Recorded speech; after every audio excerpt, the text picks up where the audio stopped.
Lawmakers are winding down their work at the state capitol as the legislative session wraps up. News Channel 5's Jason Lamb is taking an in-depth look at the reaction to criminal justice reform measures passed this week. They aim to make it easier for former inmates to re-enter society. But one former inmate says the bills don't address the biggest problems.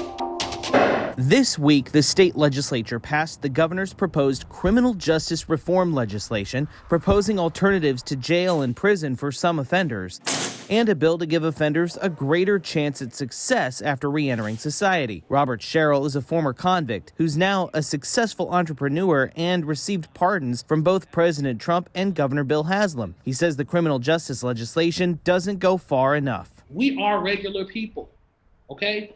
We're not second-class citizens.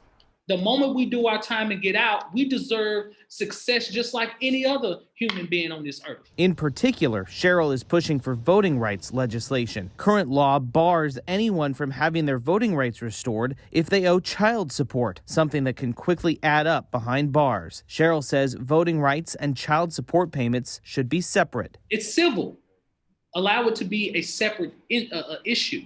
And don't tie it all together because it's hard for a person to overcome those barriers. SHERRILL also says there needs to be a bigger push to create housing. He says in the current housing climate, 30% of inmates re-entering society are homeless within 6 months, creating a push to return to crime to make money. You got a 30-unit building and 5 units are devoted to low-income families. No. Not that. I'm talking about a whole housing unit devoted to returned citizens. That's what we need. Jason Lamb, News Channel 5. Thanks, Jason. New tonight, sad news out of Putnam County where a woman along with